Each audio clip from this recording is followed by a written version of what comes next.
I'm pleased to say our guests are now together for a panel discussion. We've got a few things to talk about, and remember that if you have a question for the panel, do follow the email link at the bottom of the screen. When I spoke to you, I think you all mentioned probably something about grabbing opportunities, being able to make the most of things. I think we agreed that luck, in terms of a lottery ticket luck, isn't what it takes to be successful in theatre or creative industries. I just wanted to ask if any of you have a thought on how maybe you prepare yourself to make the most of an opportunity when it arrives. Marcus, maybe you first. It was always saying yes to everything, even if you'd never done it before. So many times things came along and said, do you think you could do this? Rather than going, I'm not sure, go, yes, I'll give it a go. And if not, I will certainly be able to get some great people alongside me and build a team to enable that to happen. So many times there are certain projects that have come along where I have actually said yes to it with absolutely no idea of how we were going to achieve it or deliver it, but actually then spent the time working out how we could do it. So in answer to your question, the idea is really to see that if those things are opportunities, it's then to say, well, yeah, let's give it a go, because if it's really hard and it's really new, then I probably know as much as anybody else does. And if I don't know anything about it, I'll be really, really mindful of getting absolutely the right people to support and to build a team to be able to do it, because it's collaborative and we create things together. And when you have more than one or two people in a room, you can share ideas and share your concerns of how you think it may or may not work and get ideas with colleagues. And that's one of the key things that I've always hung on to. Suzanne, when you go for auditions, I think we mentioned the fact that you may have your heart set on one part, you go to it and things change. Is that the case?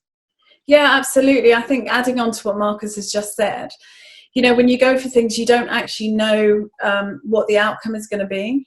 So that ability to say yes to something and to get yourself in the room, get yourself working with people is so important.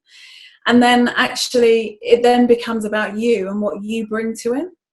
So it's, you can't just kind of say yes to something, go to it and expect for the other people to do all the work. You've got to think creatively, what am I getting out of this? What can I give to this?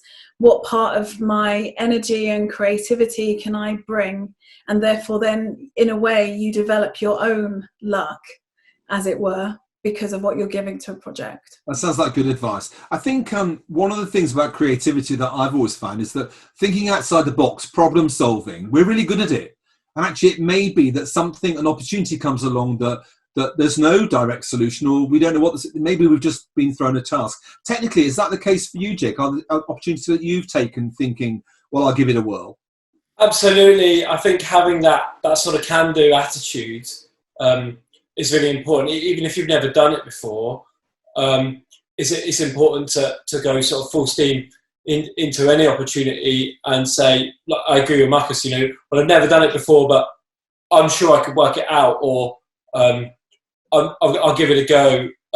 But you should never say, well, I've never done it before, so I don't think I'll be very good at it. I'll leave it this time. That's definitely not the attitude that I had when I was coming up through the business. And certainly I know from talking to young people, many of them are really worried about, what if I get it wrong? What if I make a mistake? And I've always tried to say, well, actually, unless it's a disastrous mistake and you apologise for it, actually learning from a mistake is actually a really important, especially when you're new in your starting your career, finding out what you're not so good at or what you're not enjoying. That's as important, I suspect, as getting everything right every time. Yeah, I think that from young people coming up underneath me now and me during up and coming people into the industry, if it's really important that they need to get it right 100% the first time, and I know they've never done it before, I'm probably not going to ask them to do it. So, but I'm always going to give people opportunities to do stuff that they've never done before, regardless. But I'll make the decision on how important it is and how important it isn't. So I think you need to, obviously you'll always ask yourself, what if I mess it up, and what if I don't get it right? Now there's a small chance that you won't get it right, but there's also a chance that you'll absolutely nail it. So you've definitely got to take that risk, in my opinion. Good answers. Marcus. The other thing is, of course, that in doing those things that you haven't done before, you learn other stuff that you were not anticipating. I call them a bit like off the ball moments, because in that process of you then discovering that, you might find something which is really useful for something completely unrelated to that project, but it might be useful later on. So it might be an encounter, or it might be a certain method. But certainly you will learn other things than the actual role that you're actually doing. There's other things that you'll do. And even if you do, as I say, if you fall flat on your face, right, and you fall completely, when you get up, you're further forward than when you fell over. So everything is a progression, and it's fine. And we mustn't think that by getting something wrong that you've actually failed and it's all game over. You've just made some things and you've made some learning, but that's good, because that's how we work it out, right? Absolutely, I completely agree. We've all made mistakes in our careers, and I've made some over the years. I've got some things wrong, and it's those moments that you really learn from, and you really take those moments away. And they're big, steep learning curves that everybody needs to go through. I've got a question for all of you, and I think probably Suzanne is one of the ones who hasn't changed direction as I'm thinking of. But is it okay to change direction? If you're a young person starting out, not everyone knows just what they want to do. Is it okay to change direction? Jake, you first.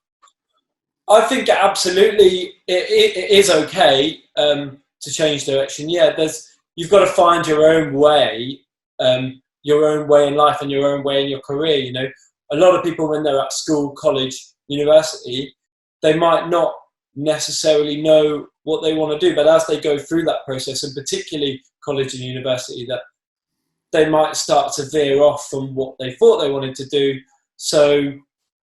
But they're veering off in a direction which they really enjoy, really interested in, and maybe at that point realizing that what they were doing before wasn't quite the right thing for them, even though they thought it was originally. Like, for example, I went to college to study mechanical engineering and ended up going to uni to study live concert and event management. So that's exactly what happened to me. So my answer would be yes. And Marcus, I know that you've had various quite strong, but they're not changed the direction as much as you've grown your portfolio career. What about you? What do you think about? Is it okay to change direction? Of course it is. And I think that, the idea that you have a job for life and it's going to be the same job and the job will stay the same is not true anymore. No. And certainly there are jobs that young people will be coming into this work world of that don't exist yet. So in a few years' time, there'll be jobs that people will be doing that we haven't got any concepts of what that is, and they can still be within that creative field. And particularly around, digital and distribution and, how you can generate and deliver work, make work, music, photography, the way that all of these systems and creative systems are changing really fast, which means that there are jobs. Who'd have thought a few years ago people were becoming there were social media managers, all these sorts of things that are there and out there. I mean, look, people are making, millions of pounds playing, making TikTok videos and then monetizing those through YouTube. Who'd have thought it? Who'd have thought it? So new stuff. Yeah. I know that many people watching this are going to be interested in the whole notion of acting, of being an actor or a performer. So Marcus, you've had quite a long career as an actor, and do you still act? Do you still act professionally?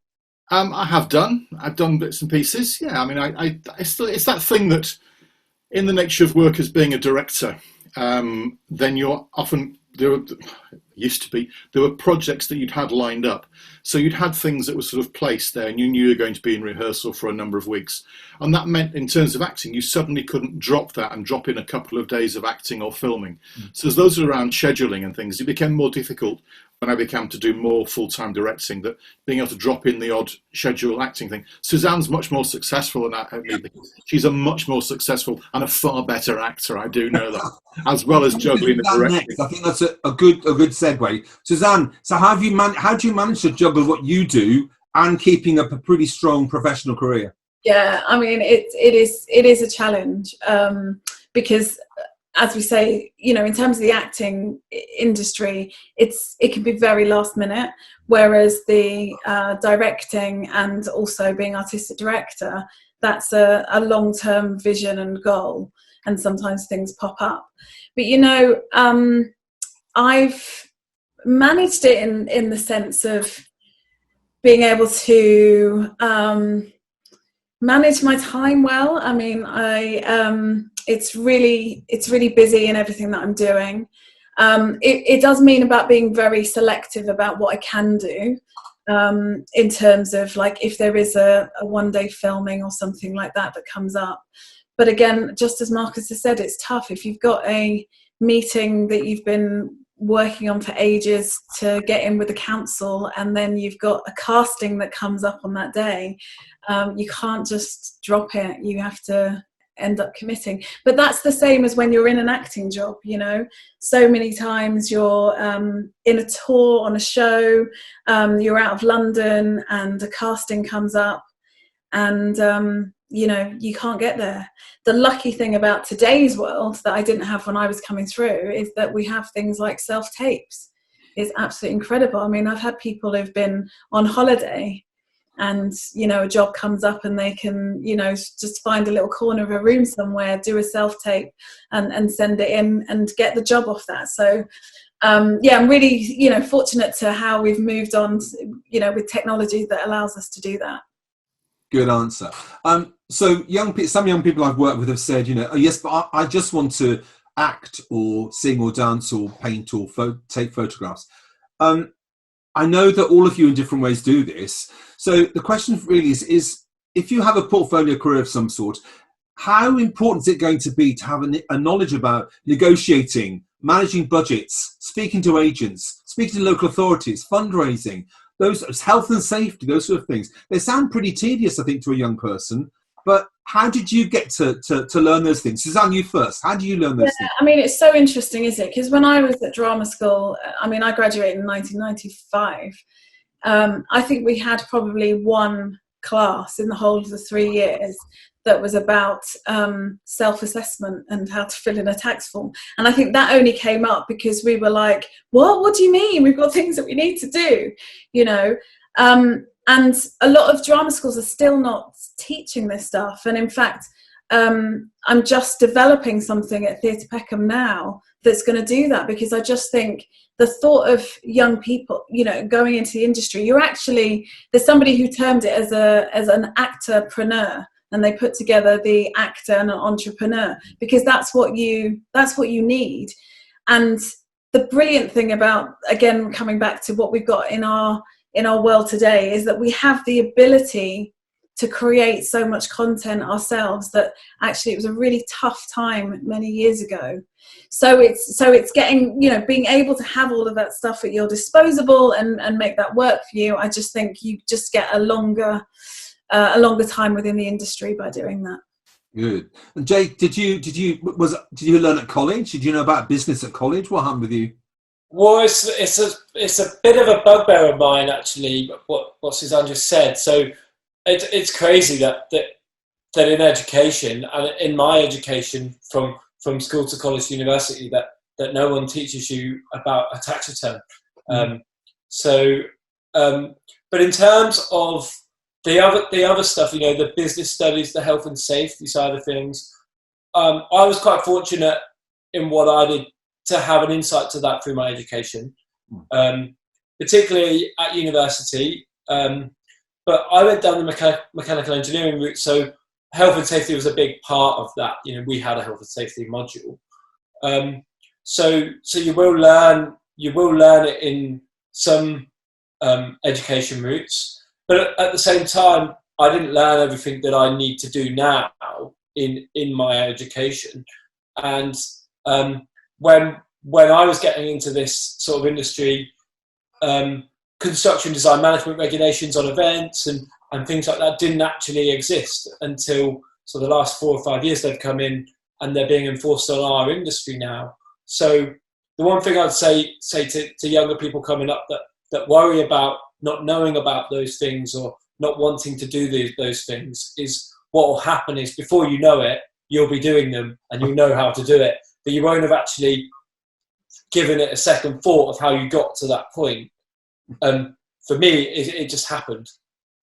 And now I can't go on site without filling in risk assessments, health and safety documents, CDM, approvals, all of that kind of stuff that I have to circulate around my teams before we're even allowed to walk through the gate. Yeah. And now for me, that goes without a second thought, and it just happens. I've got a question for all of you, and it's to do with the current situation where many young people are away from school or college. They are trying to do coursework or work on their own, away from their colleagues and friends as well. What else do you think young people should be doing with that time to further their career? And I'm also interested personally from you as guests, how you've kept your resilience and kept motivated when in fact we have been in lockdown. So two things. First of all, what advice might you give to a young person who finds they have more time on their hands? What could they do that's going to help them in the future? And secondly, about how you build and keep resilience. Marcus, you first, please. Well, things that you can be doing, and my heart goes out. I've got two young people in not in our house. They're working age, but again, they find that really difficult. My daughter's just finished her degree, and she's not had any of the other stuff that's happened there. So it's really tough. But what also you can have been doing, which is really useful, and I had a word with this with my son, is that making sure your digital footprint is kind of up to scratch. So making sure that you can do a bit of TLC on your website or any bits and pieces, or build a website, or learn how to build a website, or learn how to build what presence you have in your social platforms that actually present you on your professional choice. So there are things you can do, maybe getting some great photographs, or getting some great some writing and getting some help with that, but to present your area of work and to capture it and to document it. So those are certain things that you can absolutely do. And again, it can sort of, you can also get feedback from your mates and your peers as to how it looks and what it feels like. But certainly everyone has got a digital footprint now. Everybody is findable online. And the way that you're going to present yourself and present your work, and you as an individual, or as a company, or as an idea, or a group of friends, whether you're a band or whether you're a solo photographer, is get your digital house in order and make it work for you. That's something you can absolutely do. Things that we've been doing, again, as a filmmaker and a director, I've been working with some other colleagues, again, who've been in a similar situation.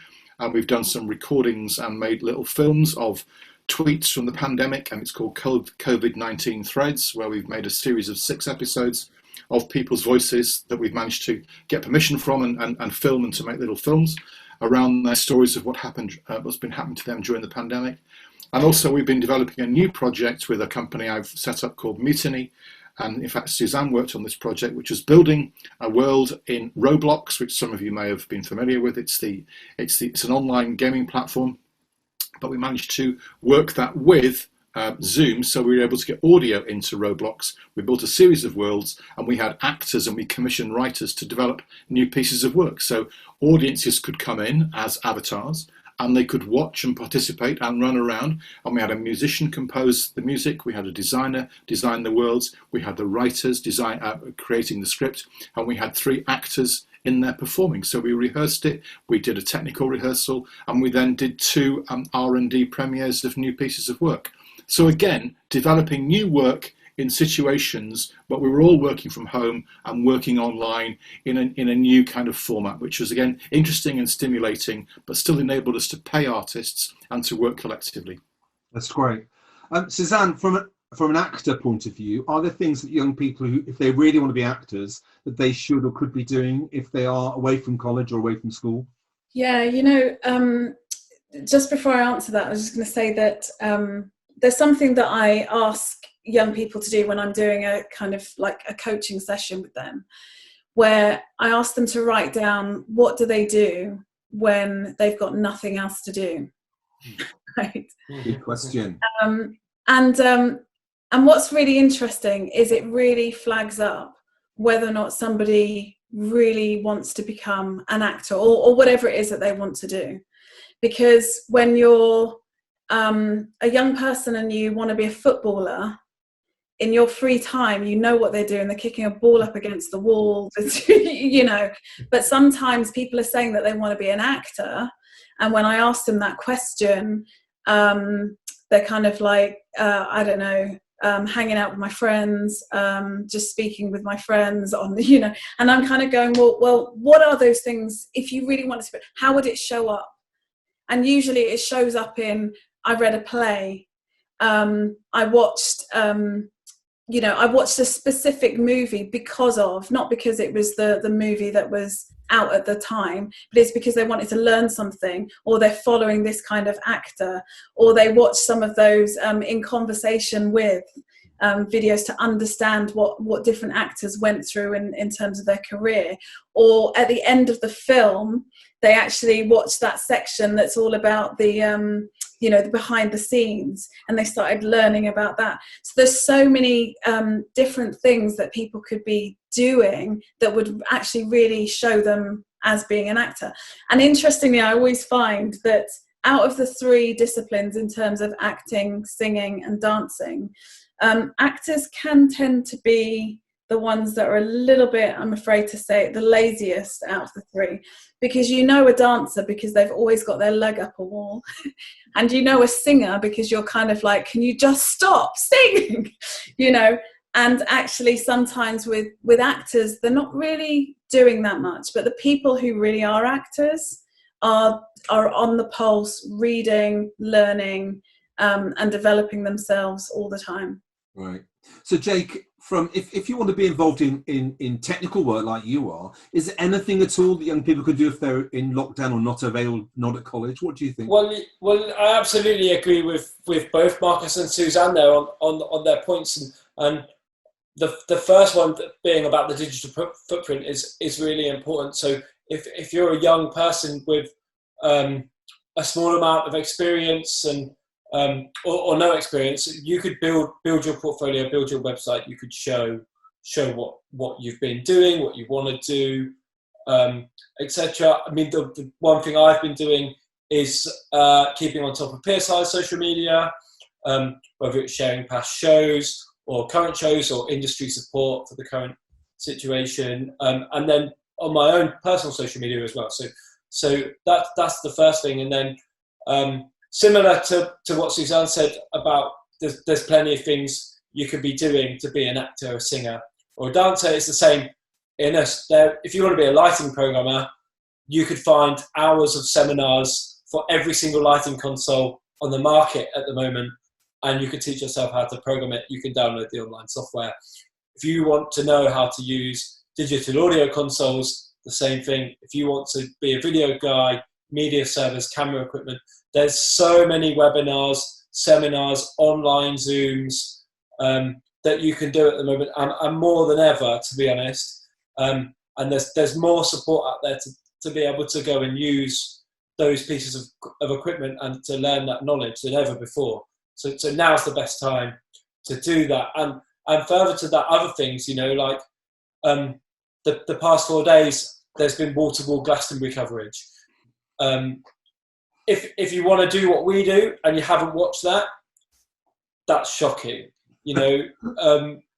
I mean, I do it and I embrace it and I love it for a living, but I've probably watched about 24 hours worth of it in the last 4 days. So that kind of stuff, basically, yeah. The internet is your friend at the moment. I mean, we live in a world where the internet is our friend all the time, to be honest, but there's so much content on there at the moment due to the current situation.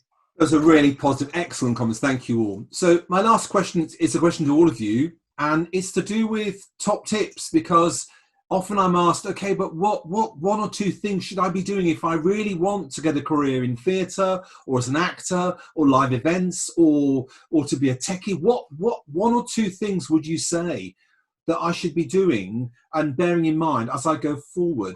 Suzanne, can I start with you, please? Yeah, so identify for yourself why you want to do it, and really try and be truthful with yourself within that, because actually the longevity within the career is all about that. It's about you being totally honest with who you are, what you can do, what your strengths are, the things that and understanding the things that you don't actually like. And that's fine too, of knowing that stuff and holding your hand up and saying that doesn't really feel like it's right for me. And the second one is learn off people who have been there before.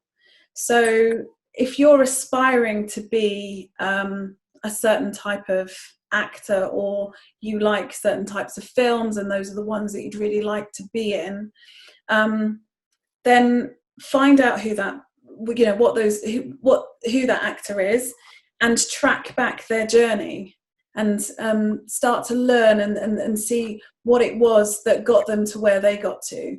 So, because most of the time when you track back, you'll realize that their journey started in a similar place to where you are. So it kind of demystifies all of this stuff, because actually you're thinking about the person of where they are now, and not thinking about how they plotted through that journey. And they would have been exactly the same as you. They're not even plotting it through. They're just kind of like plodding along, trying to go from saying yes to one project to the next project, that then really ends up being somewhere that puts them in a place that, you know, just elevates them in terms of their career. Great. They're really good. Marcus, what about you? I think it's don't wait to be invited. Actually knock on every single door, and now you can contact people in a way. You can actually drop people a line on social media. You know, it's a different world now to when I was starting out. You know, you had to write letters and things, and you had to write letters to people's agents. There are ways in that you can actually contact people, but don't wait to be invited and think, well, they just need to just discover me. Actually, you've got to, and no matter what stage of your career you are, you've still got to actually hustle and push and really strive to get that. And also be prepared that there are knockbacks and there are things, and you must take those knockbacks in a way that, you know, you've got to keep pushing through. So it's having that self-belief really, and really, you know, finding your support mechanisms with your friends and colleagues around you who really can help you to say that, you know, it's okay to keep pushing at this, and it isn't going to be, it's never a linear line like a graph. It goes up and down and up and down and blocky. It's never a straight line. So you can think you are really doing an amazing job, and then suddenly you can drop down again. And it really is a sense of like a Lego wall. But you just keep putting the bricks on the Lego wall and just keep pushing forward. And just don't wait to be invited. Really, really bang on those doors. And if they don't open, bang harder. And then if not that, just go through the window. Thank you. Jake, what do you think? What top tips would you give? Well, I would totally reiterate what Marcus just said. But you've got to get your foot in the door, basically, and you've got to get your foot in the door to as many places as you can to maximise the opportunities that you're going to be given. And as Marcus says again, it's a new world now. There's so many ways that you can access and you can contact people like us. You know, get yourself in all the groups on Facebook, so that when opportunities come up, you can be the first one to comment on them. Build your CV, email your CV out to as many companies as you can find that do what you want to do. Because at the moment, and particularly at the moment, people have got time to look at them. So, and I know in my individual section, I talked a lot about my crew pool and how that works, and now's a good time to get on those kind of lists, so that those opportunities are going to come up. And then the second thing I said, and I'll reiterate this from my individual section as well, is have that can-do attitude and that positive attitude that when you get asked to do something, you can do it. You will try your best to do it. They're the best things you can do, in my opinion. Excellent. Well, I'd like to thank you all very much indeed. My thanks must go to, first of all, our excellent guests, Suzanne, Jake, Marcus, thank you. Thank you. I'd like to thank Mark Manford from Peterborough Films for his technical skill, ongoing support and his wonderful can-do attitude. I'd like to thank Steph and Michael from Festival Bridge and their partners who've actually made Creating the Future possible, and from whose website these and other excellent resources can be available. And most important, I'd like to thank you for deciding to watch this film. And hopefully, if you've been interested, to ask questions via the link at the bottom of the screen, the email link. So if you've done that, we'll answer you. Thanks very much indeed.